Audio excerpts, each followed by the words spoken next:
G'day Earthlings, Dr. Rank here, and welcome to Gaming Legends, the show that's like a birthday party, except the exact opposite.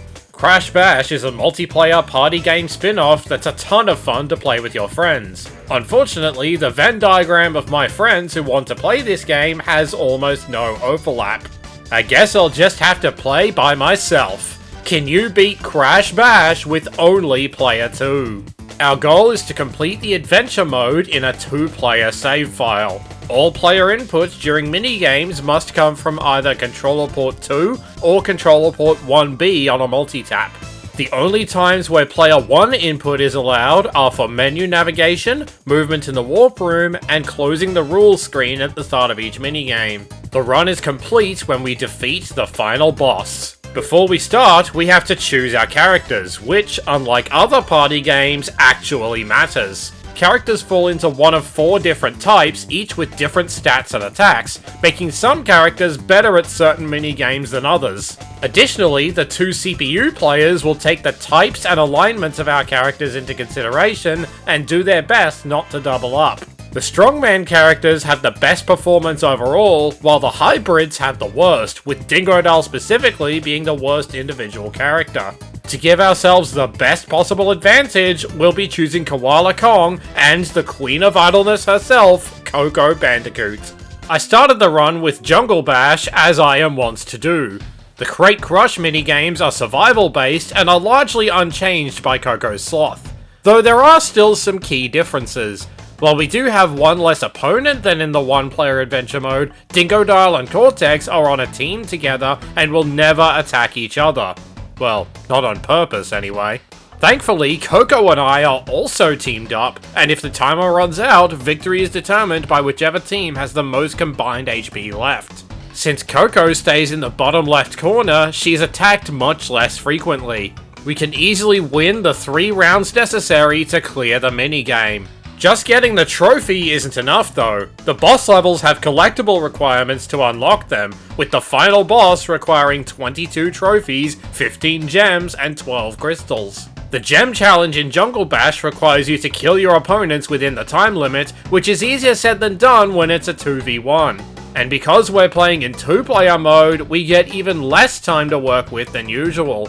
Your best bet is to throw as many TNTs as possible, which deal more damage, and try to hit both of them at once where you can. After several attempts, I managed to win the gem with 5 seconds to spare. The crystal challenges apply a unique handicap, either by removing certain controls or by adding a new stage hazard that only affects us. Coco barely survives 10 seconds in the Jungle Bash crystal, but the time limit is the standard 90 seconds, and Kong is more than capable of finishing the job by himself. Polar push minigames like Polar Panic are significantly easier, being simple sumo matches. Kong really gets to shine here, with his charge having the perfect ratio of pushing strength to cooldown time. I even managed to somehow keep Coco alive in the final trophy round. The gem challenge is another time trial, but I managed to beat it on the first try. The crystal took me a few tries, but eventually I got a weight power up and passed it on to Cortex, which he couldn't shake off before it dropped on him. Ballistics minigames like Crash Ball are also fairly simple, though the fact that we're stuck on the vertical goal does make it slightly harder to aim our shots. This is less important for the crystal challenge, which takes away our extra kick ability. I did win this one on the first try, but only by 1 point.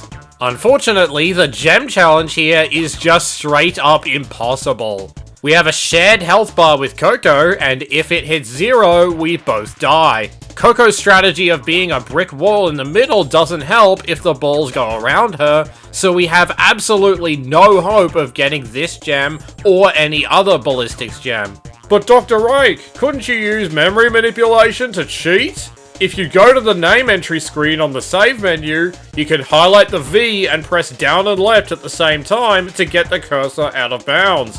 From there, you can input various codes with the D-pad to manipulate the game's memory and do all sorts of cheats, such as disabling the AI or winning instantly with a single press of the X button. Well, there are 2 reasons why I'm not using memory manipulation. First, it's basically a cheat code, and I wanted to see how much I could do without it. If you want to see more of it in action, I recommend watching NG Plus's version of this challenge.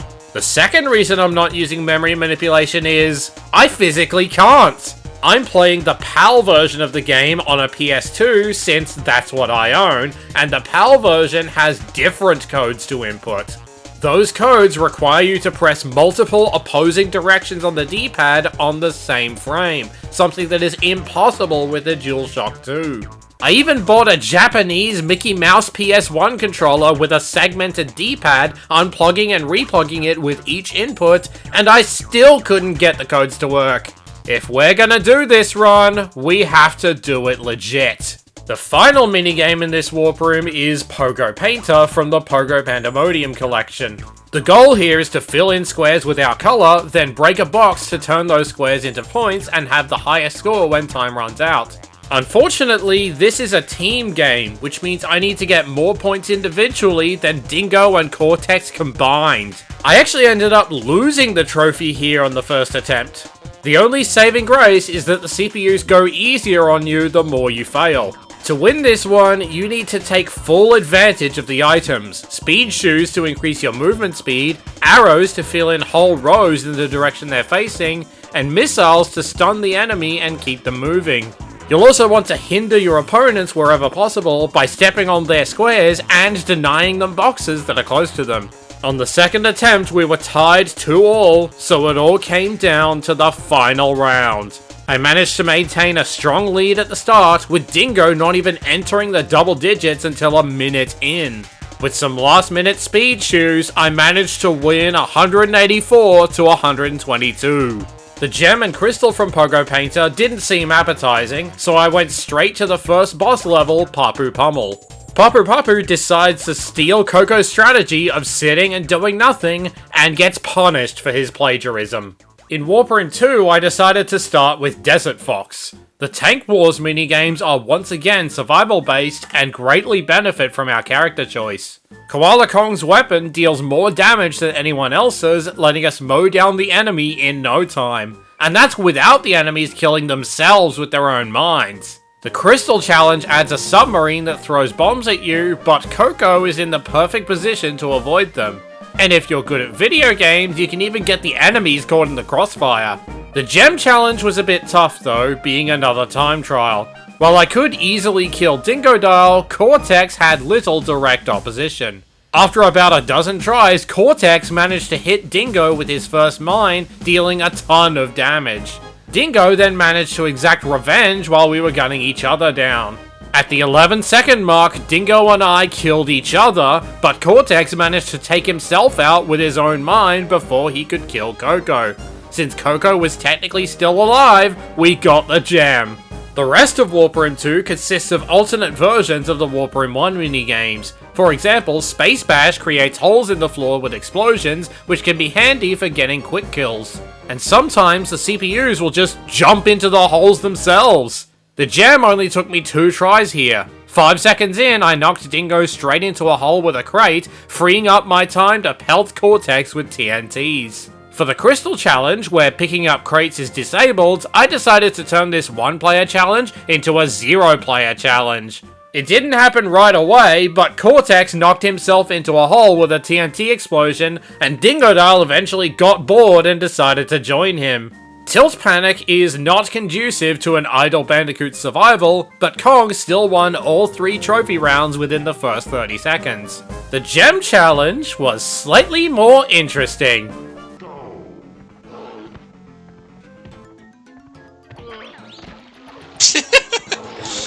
Betrayal.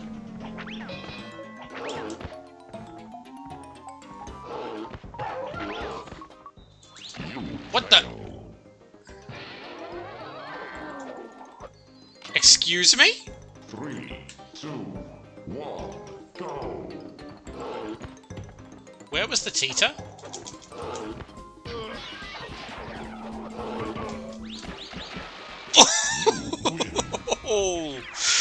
Oh, you'll love to see that.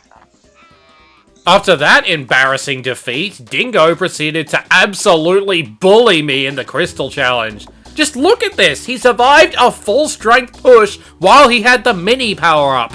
It took me like 20 tries to get a successful attempt, and you wanna know how long that attempt lasted? 7 seconds. man here, I thought we were looking at a half day, Juanita. Then there's Pogo a freaking Go-Go. Unlike the other Pogo minigames, this one doesn't have any boxes. Instead, you score points by drawing loops with your color, which fills in the center and then banks them. The walls of the arena count as part of the loop, so if you spam 4s in the corner, you can rack up points very quickly. Though this doesn't work with Coco's corner, so you'll have to settle for 5s there.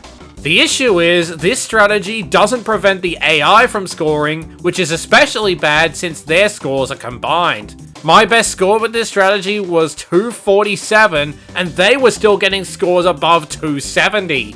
It took me 2 full matches before I won a single round, and I only won that one because they got stuck in a loop trying to go around each other. And even then, I still lost the trophy.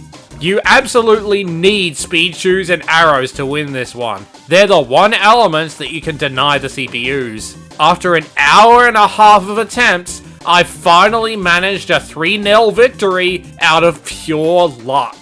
Beach Ball adds a magnet to the front of our ship, but once again, our position makes it difficult to aim properly.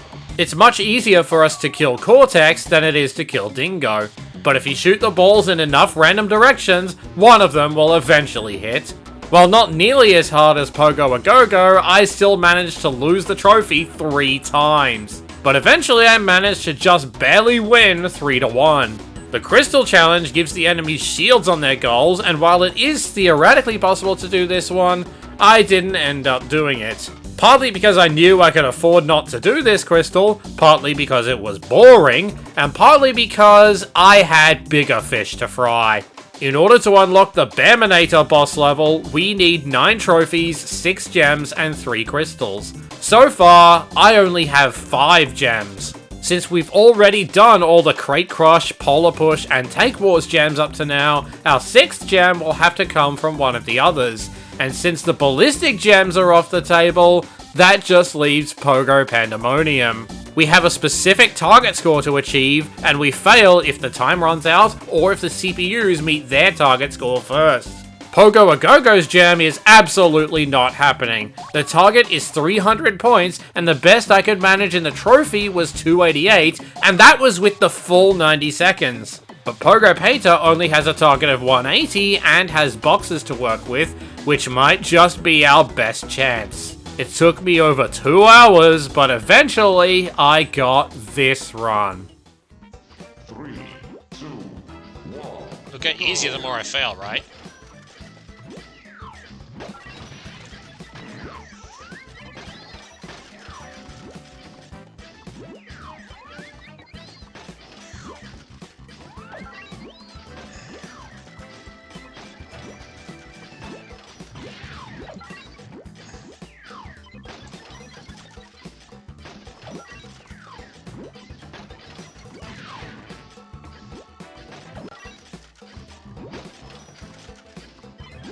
No, Cortex. Ah.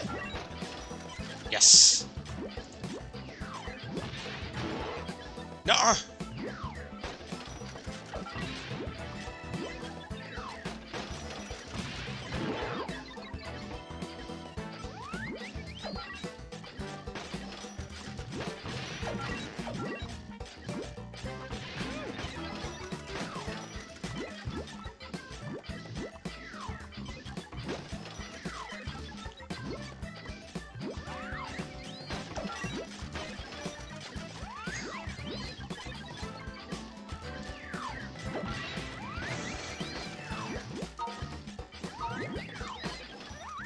Yes! Oh! Finally! Oh.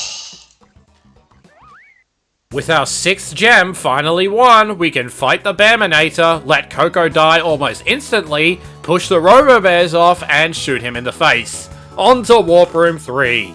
Snowbash adds ice physics to the mix, doubly so in the Crystal Challenge, but you can ignore them just by jumping. You'll especially want to wake up the Penguin for the Gem Challenge, as he can help kill the AI faster.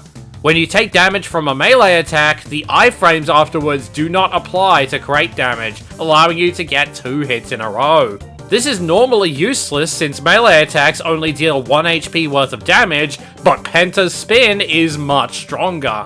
After several tries, Dingo got caught in a nitro explosion, and Cortex's health was low enough to die from a kicked TNT with 4 seconds to spare. Melt Panic is where Uka Uka decides to directly cheat by inserting himself as a stage hazard. Despite this though, Kong is strong enough to not only get a clean sweep on the trophy, but also get the gem and crystal on the first try. Dingo getting frozen definitely helped with the latter. Embolism was an absolute nightmare, but that's just how it usually is. Cortex does tend to get the force field more frequently since Coco can't block him, but otherwise it's no harder than usual. I will not be doing the crystal here, you know why. Metal Fox's trophy was a cakewalk with multiple consecutive suicides on Cortex's part. The gem was a tough one, but eventually I managed to get some early shots on Cortex near the beginning, then trapped Cortex on the left side while he blew himself up with his own mine. The Crystal Challenge has mines raining down from above, and mines will kill us in one hit. Thankfully, there's a little bit of cheese we can use. If we fire a shot at the wall beside us, we'll hit ourselves for less damage than we would our opponents, allowing us to dodge the mine explosion altogether. With some careful dodging and a healthy dose of Cortex's vacuous stupidity, I managed to secure the crystal with 1 HP left. Next we have Dot Dash from the Crash Dash series, which is a simple 10-lap race. There is technically a teamwork mechanic in this one, but it only kicks in when the timer runs out, which will simply never happen. Even the 2-lap head start Dingo and Cortex get in the Gem Challenge doesn't amount to much. Never mind that it took me a billion tries, that was due to my being bad at video games. I initially thought the Crystal Challenge would be impossible since you fail if either player gets hit by a missile. But nope! I got it second try! Turns out, Coco starts in the perfect position where none of the CPUs will ever hit her. Plus, only 2 missiles will ever spawn at a time, and if you're hogging one of them, Dingo and Cortex won't have much ammo to use. But, as usual, the hardest level in Warp Room 3 was the Pogo level. El Pogo Loco brings back the boxes along with Ripperoo to erase tiles with his TNTs. The boxes spawn 3 at a time here, so denial is going to be the dominant strategy.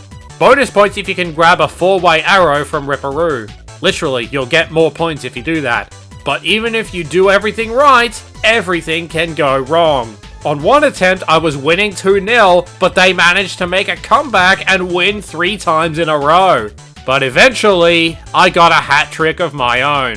182 to 151, 186 to 141, and finally, 167 to 157. Also, I've been deliberately ignoring the Pogo crystals for obvious reasons, but let me show you why this one in particular is doubly impossible.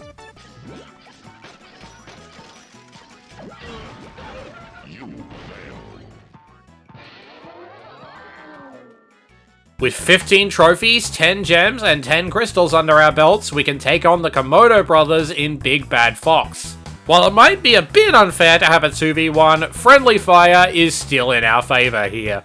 In Warp Room 4, I ended up losing the first round of the Drain Bash trophy because I was bad at video games. Thankfully, I managed to redeem myself immediately by getting a double kill with a TNT. Unfortunately, the Drain Bash gem is infamously difficult. We have 25 seconds to kill both opponents, and there are no nitro crates to speak of. Our only hope is to break one of the 4 purple question mark crates, hope it contains a power-up, and hope that power-up is the homing energy orb, which deals massive damage and gives us 3 shots. This gem, more than any other, is at the mercy of RNG. Now, I would love to simply not do this gem, but I only had 10 gems going into this warp room, and I need 15. With all remaining ballistics and pogo gems being off the table, that leaves exactly 5 gems I can still get. After over an hour's worth of attempts, I finally got this run. Yeah, but I've tried using it.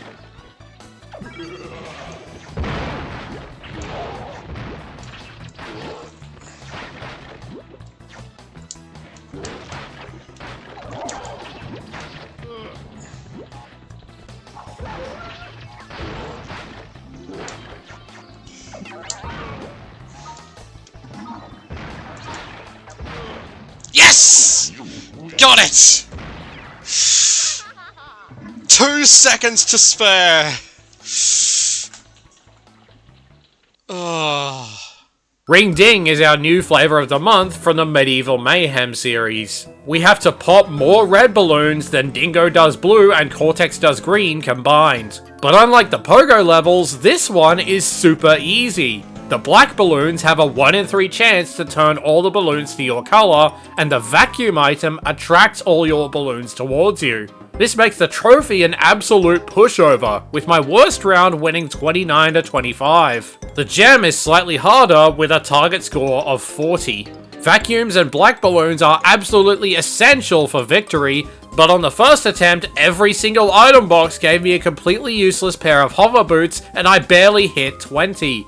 And of course, Cortex got a vacuum right at the last second. But after 4 tries, I managed to grab a vacuum and hold onto it for its full duration, giving me 17 points in 12 seconds. And with 1 more last minute vacuum, I got the last 7 points with 6 seconds to spare. The crystal challenge was really interesting. All balloons that aren't red or black will kill us instantly. But unlike other crystals with a similar concept, death does not equate to failure. Since Coco isn't popping any balloons herself, she is immortal, potentially allowing us to win from beyond the grave. Of course, you will need slightly more than 1 point at the time of death. Black balloons are obviously your friends once again, but they are also the biggest potential traitors. On this attempt, Dingo managed to grab one and turn the balloons blue just as I was in the middle of jumping towards a red one. I was winning at the time, but Dingo's next vacuum sadly fixed that.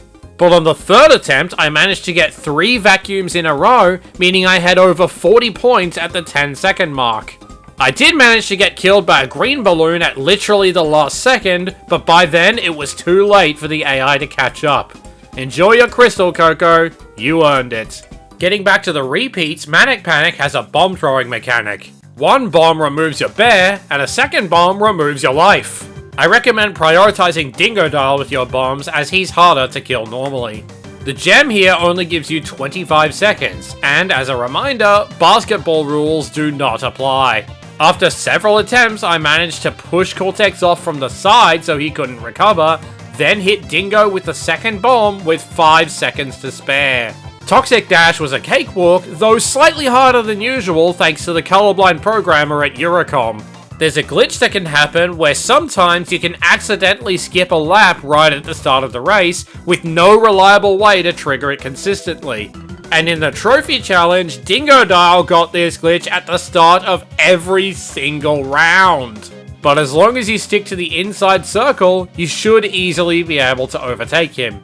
Nobody got the lap glitch in the gem, thankfully, though even with it, I still would have been 3 laps ahead. Jungle Fox is a bit different from the other tank levels, as it's an open arena, and the Bomberman style mines have been replaced with the boring TNT explosions. Unlike most stage hazards, the totem poles are 100% consistent, always moving in the same way at the same time intervals. For example, the first totem always jumps to the southwest after 27 seconds. Which is actually a problem for the gem challenge, as we only get 25. In my successful attempt, both Dingo and Cortex fell victim to one of their own mines, and I was able to rapid fire them to death from there. I only barely managed to win with 3 seconds left, earning us our 15th gem. In Pogo Padlock, stepping on your own color when you don't have a padlock item instantly deletes all your squares. However, you can also use missiles to steal them from other players. Not that this one was much easier than the other Pogo levels. In one round, we actually managed to tie with 129 all. But after many attempts, I got a good run.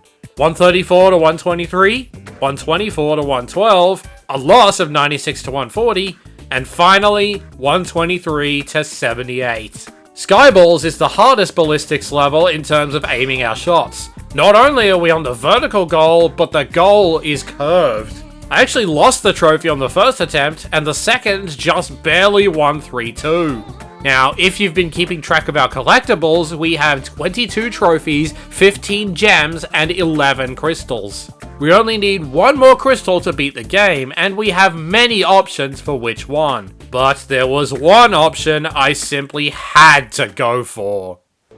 3, 2, 1, go!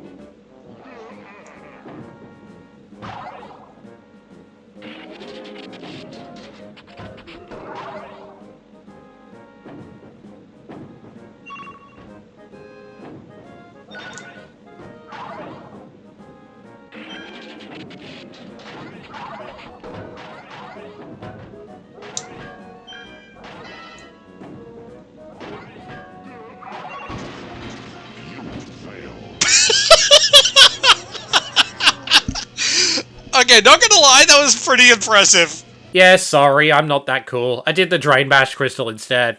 With all the required items obtained, we can enter the final boss level, Oxide Ride. In the chase sequence, Coco doesn't even make it past the first wall.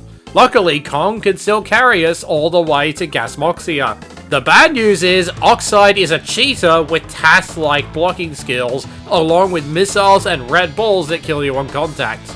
The good news is, there's a checkpoint here, and the more we die, the easier the fight gets. Coco is stuck on the left side of the goal, which is good for our defense, but she's guaranteed to get hit by the missiles, so the extra buffer won't last forever. After 8 fails, Oxide was reduced to only a mild monstrosity, allowing his health bar to finally reach 0. With Koala Kong proving himself the galaxy's best Pong player, the Crash Bash Player 2 run isn't over yet. What, you didn't think Oxide was the final boss, did you? The ending we get is based on the alignment of our characters, and we've been sitting on the fence for the whole game. We can't have that, can we? The true final boss of the Crash Bash Player 2 run is Player 1. This was the hardest battle in the entire game. On the one hand, Coco has a tendency to just stand in place, but on the other hand, Kong seems inexplicably magnetized towards nitro crates even from the other side of the map. It came down to 2-all, but in the end, I managed to resist the nitros long enough to deal the final blow. With Uka Uka finally getting the crystals, the Crash Bash Player 2 run is officially conquered. Do not ask me about the Platinum Relics, we're gonna sit here and be happy with what we've done, okay? By the way, shout out once again to NG+, who coincidentally had the exact same idea.